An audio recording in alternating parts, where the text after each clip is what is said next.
magsasalita sa inyo ng sari-saring masasamang wika dahil sa inyong pananampalataya kay Kristo. Nangyari ba sa atin ito, mga minamahal? Amen! Mateo 5:10-12. Palad ang mga mapagpayapa sapagkat sila'y tatawaging mga anak ng Diyos. Amen! Ano ang sadya ng ating minamalay Ebanghelista 10:12 prayer warriors sa Talipaw? Upang payapain ang mga kapatid natin doon na Muslims sa dako ng bundok ng Talipaw. Ano pa? Upang i-comfort ang mga foreign hostages, magpapakamatay na, nagkakasakit na, walang masulingan, hindi alam kung ano ang kanilang kinabukasan, ano ang mangyayari sa kanilang buhay. Narito ang ating Apostol Pablo sa ating panahon. Amen. Hindi kailanman kinakausap ng Diyos ang hindi handang maglingkod at sumunod sa kanyang utos. Sa panahon ni Moises, tanging si Moises ang kinakausap ng ating mahal na Panginoon. Sa panahon ni Daniel, tanging si Daniel ang pinagkatiwalaan ng mahal na Panginoon. Sa panahon ni David at ni Solomon, sila lamang ang karapat-dapat na mangunguna sa bansang Israel. Sa panahon ni Gideon, si Gideon lamang ang kinausap ng Diyos upang malutas ang problema ng mga Israelita. Amen! Sa panahon ni Daniel, si Daniel lamang sa kanyang panahon ang namamayagpag at nagsasabi, itapon niyo man ako sa yungib ng leon, hindi ako natatakot sapat ang aking Diyos ay makapangyarihan sa lahat. Kinainggitan si Daniel sa kanyang panahon, siya ay isa sa mga mataas na katungkulan sa Babylonia. Kinainggitan siya ng mga taga roon, hinanapan siya ng mali, kaya ito ang maging aral sa lahat kong mga kapatid, saan man dako tayo naruroon, anumang kinakarap natin mga suliranin, mananatili tayong ilaw ng sanlibutan ito. Si Daniel, kinainggitan siya ng kanyang mga kasamahan, kahit anong gawin yung pagtatawa dyan, sa sunod na mga araw, lalapit at lalapit kayo sa Diyos.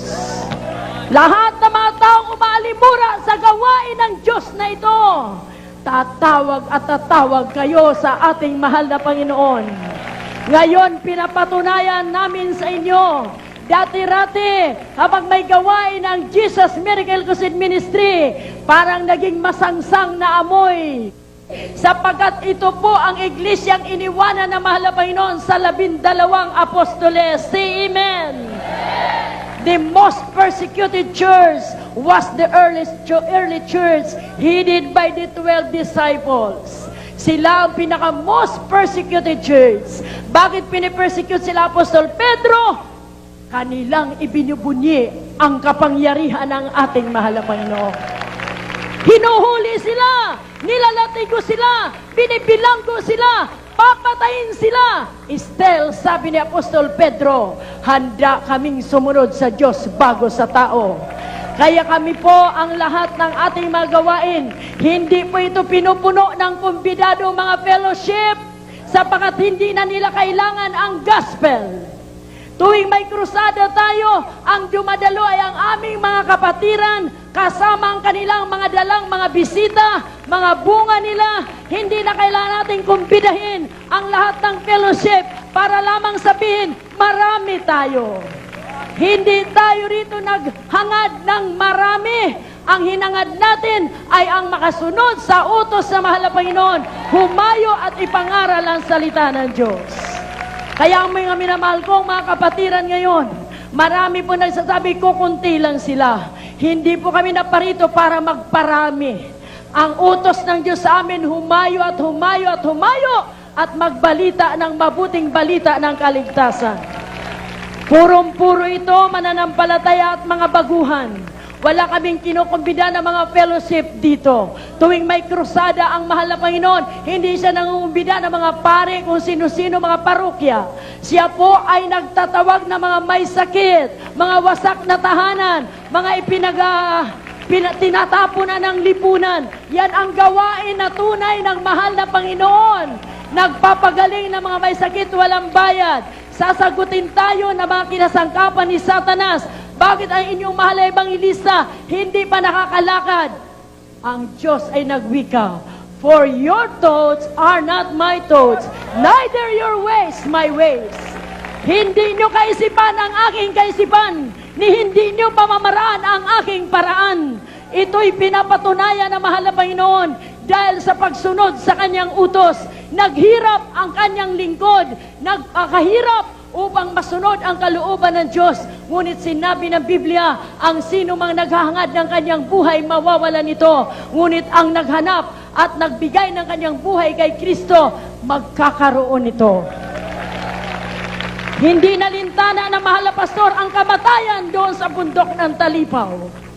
Nandun na nung siya'y binaril. Nandun na nung sila'y umakyat sa bundok, nalaglag siya. Pakidala ang wheelchair dito, Brother John. Dito po nakaupo ang ating minamahal na ebanghilista sa simple lamang na tali. Tumatakbo sila habang sila'y pinapaulanan ng bala, ng kanyon, airstrike sa taas. At habang sila tumatakbo, nakatali dito ang ating minamahal na ebanghilista. At ano lang naman itong tali na ito? Tumatakbo sila at umaakyat sa bundok ng mga bako-bako, batuhin. At talagang napakasukal, hindi pa nadaanan ng tao. Pagmasdan ninyo ang gawa ng ating mahal na Panginoon. Nakakaakyat sila sa bundok at matarik na mga bundok at nakakababa, nakakaakyat muli, nakakababa. Ito lang po ang inupuan ng ating minamahal na ebanghilista. Ang kapangyarihan ng Diyos ay hindi matatawaran. Totoong Diyos na makapangyarihan ang ating Diyos na nakilala. Kaya kung ano man po ang inyong mga kuro-kuro at pananaw, ang sadya namin dito, hindi upang kayo ay hikayatin at ipamembro sa amin. Ang sabi ng Biblia, kung nais din yung maligtas, tanging si Jesus ang daan tungo sa kaligtasan. Jesus is the way, the truth, and the life, and no man cometh unto the Father but by me. Walang ibang daan. Kaya nagpakita ang Diyos ng mga himala. Ano natin matakasan ang mga himala at ang kaligtasan na ibinigay ng Diyos sa atin. Na ito'y sinasamahan ng katakot-takot na mga himala at mga tanda. Ang tanong, bakit hindi pa nakakalakad ang ating mahal na ebanghilista? Sa loob ng 3 buwan mahigit, daang araw ang pinag-ayuno niya. Hindi kaagad-agad ito makarecover. Pinagpahinga siya ng mahal na Panginoon. At sabi nga po ni Daniel, nung malaman ng hari na si Daniel ay naakusahan ng kasalanan ay pinaratang sa kanya na hindi na pwedeng bawiin ng hari, naisahan ang hari ng mga presidenteng nainggit kay Daniel. Nandoon na ang decree ng hari ng sino man na nasa sakupan ng kanyang kaharian na hindi dadalangin sa Diyos ng hari ay itatapon sa yungib ng leon. Kaso si Daniel, hindi niya alam na ganun pala ang iniisip sa kanya ng kanyang mga kasamahan. Nung malaman niyang napirmahan ang decree ng hari at itatapon sa yuwib ng leon ang hindi sasamba sa kanyang Diyos-Diyosan, hindi luluhod. Lalo siyang umuwi sa kanyang bahay, binuksan lalo ang kanyang bintana, nakaharap sa Jerusalem, nakataas ang kamay, at nagpuri patuloy siya sa kanyang Diyos. Hindi natatakot si Daniel sa decree ng hari na itapon siya sa yungib ng leon. Bagkos ipinagpatuloy niya, dinagdagan pa niya ang pagpupuri na maninga sa ating mahal na Panginoon. Madalit sabi, natapon si Daniel sa yungib ng leon. Sinabi ng hari kay Daniel bago siya maitapon, ang Diyos mo Daniel na pinaglilingkuran araw at gabi, ang siyang magliligtas sa iyo. Amen, amen, amen. Pati ang hari ng Babylonia ay kumbinsido na si Daniel ay tao ng Diyos. Ang Diyos mo, Daniel, na pinaglilingkuran araw at gabi, ang magliligtas sa iyo sa bibig ng leon. Madaling ang buong magdamag, hindi inantok ang hari. Pinanawa ng antok ang hari sa sobrang pag-alala sa kanyang matalik na kaibigan na si Daniel. Ngunit si Daniel na tao ng Diyos, hindi siya nag-alala, hindi siya natakot. Ang sabi ng Biblia, pagkalagay lang doon ni Daniel sa yungib ng leon, tinakpan at tinikom ng anghel ng Diyos ang bibig ng leon.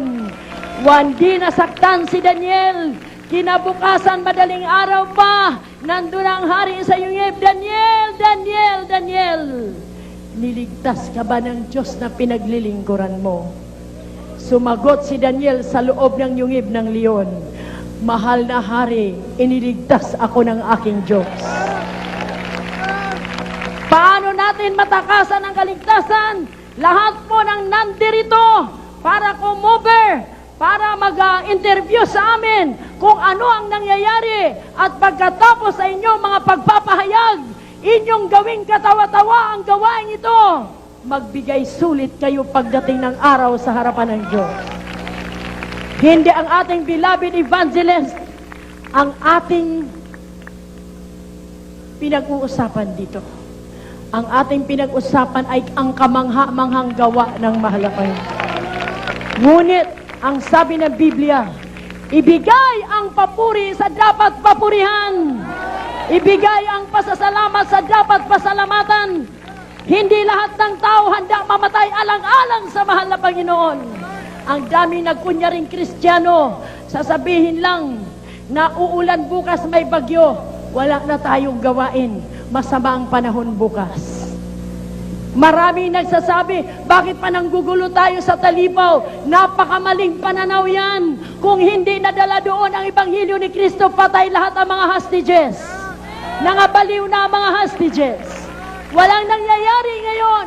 Katawa-tawa at tinutukan ng buong mundo ang ating bansa. Ngunit salamat sa Diyos, meron tayong Apostol Pablo sa ating panahon. Handa nilang ibigay ibuwis ang kanilang buhay. Ang ating kapatid na Fernando Solon, siya yung nakalabas una. On fasting siya, pangatlong araw, walang kain-kain yun. Tuloy-tuloy ang fasting nila. Walang makain, walang mainom na tubig. Nung siya raw ay rating sa isang bulubundukin, may maliit na bahay dun. Hindi pa siya nakaabot dun sa kampo ng military. Mayroon kubo roong bahay, walang nakatira. Doon siya sumilong para magpaabot ng umaga. Mamaya mayroon daw aswang. Sabi niya sa aswang, aswang, huwag kang nagulo sa akin. Huwag kang magsurang-surang, kumbaga sa Cebuano. Huwag kang isturbo, aswang. Sapat wala kong kinain. Pag nakita kita, kakainin kita. Ganon siya katapang. Narinig ng aswang yung kanyang salita.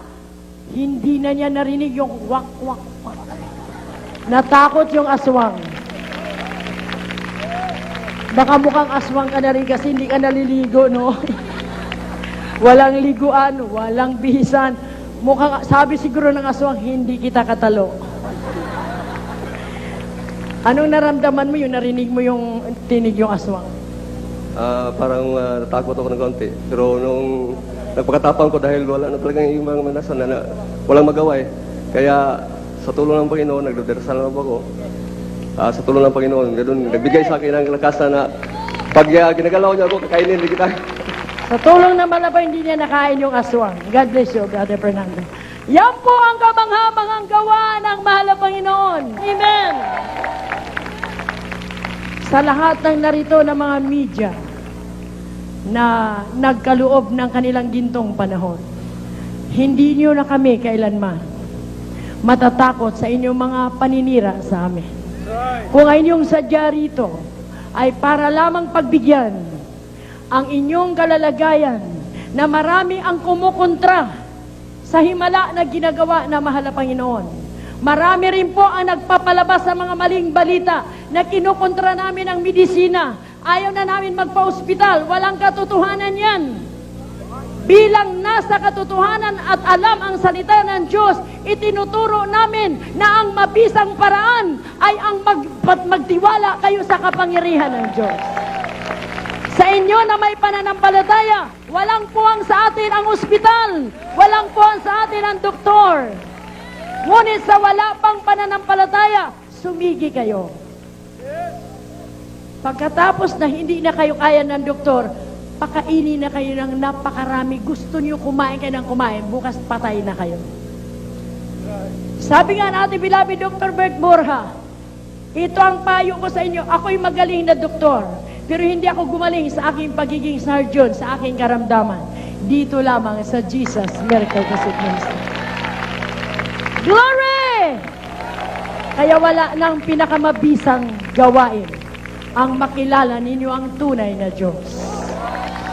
Hindi kami magsasawang magkwento sa inyo sa mga himala na aming nararanasan. Ngunit kung pagsawaan ninyo, pakinggan ito, pagsawaan din kayo ng Diyos na tulungan. Ngayon na tayo humiling ng tulong sa Diyos. Nagkawindang-windang na ang ating bansa. Why? My people are destroyed because of lack of knowledge. Hindi nila alam ang salita ng Diyos. Kami ay nakasama last Saturday na rally rito sa Luneta ng National Day of Prayer and Fasting. Hindi kami pumarito para sumuporta kanino man. Kami pumarito para makiisa ng panalangin. Pangalawa, kahit sino ang nakaupo sa Malacanang, sa mga tunay na kaalam ng salita ng Diyos, ay pro-government sila. Sabi ng Romans 13:1-3, walang sino man nalalaban sa mga namiminuno na inilagay ko at niluklok ko dyan. Ako ang naglagay at ako rin ang mag-alis sa kanila. Kaya kung malaman natin ang paraan ng Diyos, wala sanang kampi-kampi, wala sanang batuhan ng maanghang na salita. Kung totoong alam natin ang salita ng Diyos, ating idalangin ang ating presidente, idalangin natin ang mga opisyalis natin. God changeth the times. Siyang nag-aalis, siyang naglalagay.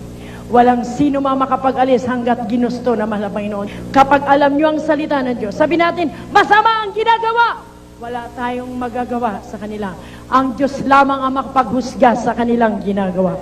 Kaya nga isang araw, nakatuklas sila ng isang babaeng nangangalunya. Sinabi niya, Panginoong Jesus, nakita namin ang babae ito nangangalunya. Ano ang dapat mong gawin sa kanya? Yumuko ang mahal na Panginoon, sumulat sa buhanginan. Ang sabi niya, walang kasalanan ang pumukol ng bato sa babaeng ito. Walang sino mang naglakas ng loob. Why? All have sinned and come short of the glory of God. Lahat ay nagkasala at walang nakaabot sa kaluwalhatian na mahal na Panginoon. Maging tunay ka lamang na Kristiyano at walang sala kung makilala mo ang ating mahal na Panginoon.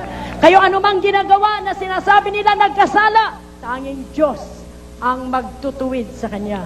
Tayo po ay susuporta sa panalangin sa namiminuno sa atin. Halimbawa, magtagumpay ang impeachment complaint sa ating mahal na Pangulo, siya'y na-impeach, ang sunod naman na Pangulo ang ating suportahan ng panalangin. Ganyan po ang kalagayan natin bilang mga nakaalam sa salita ng Diyos. Say amen! Ganun sana kapayapa ang bansang ito. Kaya nga po, ang lahat na mga kumukover sa atin, hinahayaan namin sila magtanong na magtanong na magtanong. Sapagat kami na mga nasa paglilingkod sa Diyos, hindi kami nagsasalita ng sagana ng amin. Ang aming sinasagot, ang aming sinasabi, pawang nakabatay sa banal na kasulatan. Purihin ang mahal na Panginoon. From the book of Daniel, chapter 2, verses 21 and 22. And he changed the times and the seasons. He removed kings and setteth up kings. He giveth wisdom unto the wise, and the knowledge to them that knoweth understanding. He revealeth the deep and secret things. He knoweth what is in the darkness, and the light dwelleth with him. Siya ang nagtatanggal, siya ang naglalagay. Walang sino makapag-alis sa mga namiminuno ng bansang ito hanggat hindi ang Diyos ang mag-alis sa kanila. Kaya kung tayong totoong mga nakaalam ng salita ng Diyos, walang gulo sa bansang ito.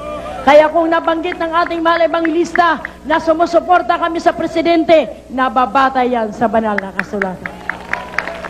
Anong sinabi? Ang gawin ng mga Kristiyano, manaing manalangin para sa ating namiminuno sa ating bayan. Purihin ang kanyang banal na pangalan. Everybody say praise the Lord.